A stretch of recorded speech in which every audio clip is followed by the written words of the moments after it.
अपना आप ही देखते रहते थे। घर चाहे ना देखना बुरी बात नहीं, लेकिन सिर्फ अपना आप ही देखते रहना और हर वक्त देखते रहना, खुदा मुझे ऐसी खुदाई ना दे कि अपने सिवा कुछ दिखाई ना दे। ये भी कोई इतना ठीक मसला नहीं। आप गौर फरमाए, क्या अर्ज करना चाहता हूं आपकी खिदमत में मेरे अजीज।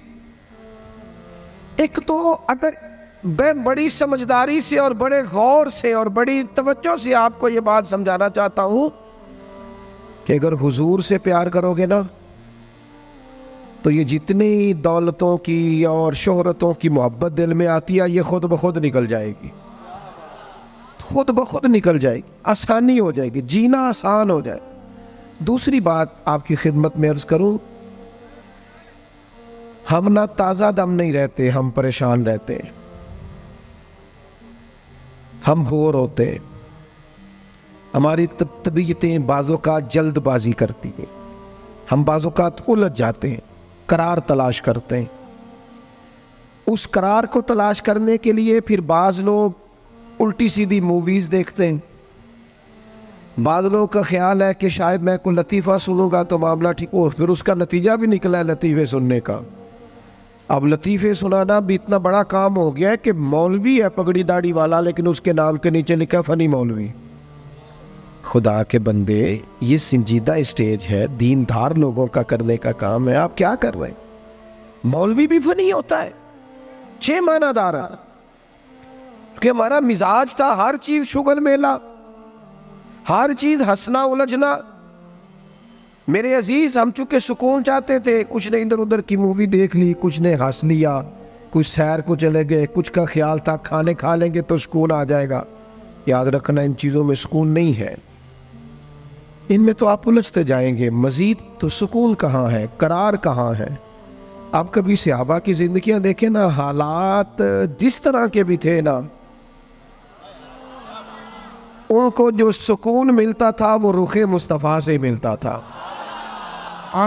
उनकी तबीयत पूरी लग गई थी कि हुजूर अलैहिस्सलाम की जो यादें हैं वो दिल को ताज़ा करती। उनका ख्याल था कि बाहर अगर किसी चीज़ का नाम है तो वो जिक्र मुस्तफ़ा है, याद मुस्तफ़ा है और दीदार मुस्तफ़ा है। आला हजरत मुफ्ती हैं, फतवा देते हैं। आला हजरत मुफस्सिर कुरान है, कंजुल ईमान बजाते खुद एक तफसीर है, तर्जुमा ही तफसीरी है। आला हजरत मुहद्दिस हैं, वो जब अहादीस मुबारका का हवाला देते हैं तो यूँ लगता है कि जैसे बड़ी गहरी नज़र है इनकी, रावियाने हदीस पर भी, उसूल पर भी, और हाफजा भी मजबूत है हिफ्ज़े हदीस के लिहाज। सारी चीज़ें उनके पास थी, लेकिन वो पता क्या कहते थे? कहते थे ये जो मेरा दिल चमकदार है ना, और ये जो मेरी तबीयत हल्की फुल्की है, उसकी वजह ये है कि उनकी महक ने दिल के गुंचे खिला दिए। ये मैं नहीं आपको तकरीर सुना रहा, मैं तो जज्बात का इजहार कर रहा हूं। उनकी महक ने दिल के गुंचे खिला दिए हैं। तो क्यों गुंचे खिला दिए? कहते मेरे नबी का कमाल ये है कि वो जिस राह चल दिए हैं कूचे बसा दिए। वो जिस राह भी चल दिए हैं कूचे, हुजूर पर थोड़ा गुजर जाए तो काम हो जाता है। करार, सुकून, सारे दुख मिट जाएंगे अगर दिल हुजूर से लगा लोगे। अगर मुहब्बतों का मरकज रसूल पाक को बना लोगे। आप देखें ओहद के मैदान के अंदर काफिर ने एक बड़ी अजीब साजिश की मुसलमानों को परेशान करने के लिए। और तक भाई, आप लोगों की वजह से अगर इतने लोग तकलीफ में हैं तो आपको समझ जल्दी से बैठ जाए जी, जल्दी से जी, फैसला करने में इतनी देर, अल्लाह आपको सलामत रखे, बैठ जाए जी। अब आप खड़े हैं जनाब, आप भी बैठ जाए, अल्लाह आपको बरकत अता फरमाए। अच्छा, एक बंदा महफिल में खड़ा हो जाता है मोबाइल लेके, अल्लाह उन्हें समझना चाहिए कि बाकी सारे कुल भी है मोबाइल। खुदा के बंदे, आपकी वजह से इतने लोग पीछे अगर परेशान है तो आपको समझना चाहिए उस चीज़ को। अल्लाह ताला आप सबको हंसता और मुस्कुराता रखे। नबी पाक की ज़ात से जब आपकी कामिल वाबस्तगी हो जाएगी ना, तो हुजूर की ज़ाते वाला का प्यार, और प्यार लारों वाला नहीं होना चाहिए, खाली जल से महफिल में और माए का हाथ में आया तो इश्क का दावा तगड़ा, खाली इस तरह नहीं।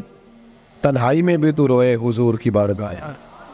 एक महफिल में मैं एक दफ़ा हाजिर था तो एक नात का बच्चा मेरे पास आया, कहने लगा जी मेरी सिफारिश कर दो, मैं भी हजूर दी बारगाह च हाज़री लवानी है। मैं क्या पुत्र तू घर जाके पढ़ लै, उत्थे भी हाज़री लग जाएगी कि 4000 बंदा चाहिए हाज़री लवाने लई। हुजूर की बारगाह में तो जहाँ बैठ के भी पढ़े हाज़री लग जाती है। इसके लिए क्या साज संवर के मजलिस ही फ़कत हो तो हाज़री लगती है? ये भी आला हाज़री है, पर वो तो वल्लाह वो सुन लेंगे और फरियाद को पहुँचेंगे हम। बस इतना तो हो, कोई फरियाद करे दिल से, तू बात तो दिल से कर। आपकी जब कामिल वाबस्तगी हुजूर से हो जाएगी ना, तो ये गुर्बतों का डर, ये परेशानियां, ये आजमाइशें, एक जगह रोना नहीं रोया हजरत बिलाल ने कभी अपनी गरीबी का, एक जगह परेशान नहीं हुए कभी हजरत सलमान फारसी के मैं परदेसी हूँ, एक जगह भी कभी जनाब सुहैबी रूमी को तकलीफ नहीं हुई। क्यों भला? इसलिए कि हुजूर की मोहब्बत ऐसी दवा है जो हर बीमारी से शिफा अता कर देती। ओहद के मैदान में काफिरों ने एक चाल चली थी। उनको पता था कि कौन सी बात मुसलमानों को ज्यादा परेशान कर सकती है। उन्होंने एक अफवाह फैला दी थी कि माज़अल्लाह हुजूर को शहीद कर दिया गया। उसकी वजह से शदीद परेशान हुए सहाबा, और जंग के जो नतायज बरअक्स आए उसकी बड़ी वजह यह अफवाह भी बनी। अब सहाबा बड़े परेशान थे, हुजूर शहीद हो गए। कुछ लोग ना मैदान उहद से जब वापिस आ रहे थे ना, जंग खत्म होने के बाद, एक खातून जा रही थी मैदान जंग की जानिब। औरतें अपने मिजाज के लिहाज से कमज़ोर होती है कल्बी तौर पर, और बड़ी खूबसूरत बात लिखी है उलमा ने, कहते हैं औरत के दिल में दर्द ज़्यादा होता है ना, प्यार ज़्यादा होता है, और ये जो वो कमज़ोर वाक़या हुई है इसे ऐब ना समझो। इसीलिए तो अल्लाह ने बच्चे को पालने का ज़िम्मा उसका लगाया है कि वो शफ़क़त ज़्यादा रखती है, मोहब्बत ज़्यादा रखती है, दर्द दिल ज़्यादा रखती। इसलिए जिस दर्द से वो बच्चे को पाल लेती है ना।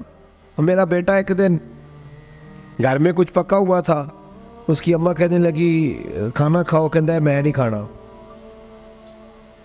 ओदी अम्मा कहती मैं बड़ा जोर लाया, बड़ी मेहनत की थी, बड़ी गर्मी च पकाया, अज तो यही खाना पड़ा है। कहने लगा मैं नहीं खाना, मैं आराम से खाना खा रहा हूँ। अब वो माँ बेटा बहस कर रहे हैं। थोड़ी देर गुजर गई तो मैनू कहती तुसी क्यों नहीं बोलते? मैं क्या मैनू पता है किन्ने जितना है, थोड़ी देर बाद खलो जाओ, मैनू पता है किन्ने जितना है। वो बच्चा उठ के अंदर चला गया, कहने लगा मैं नहीं खाता, तुसी खाओ। वो फिर 5 मिनट लगे तो वो पकाना शुरू करता जो बच्चा कह रहे हैं। तो मैं क्या मैंने तो पता है ना नतीजा की है, तो इस बहस में जाने की ज़रूरत है। इसलिए कि माँ औलाद के सामने हमेशा ही हार जाती है।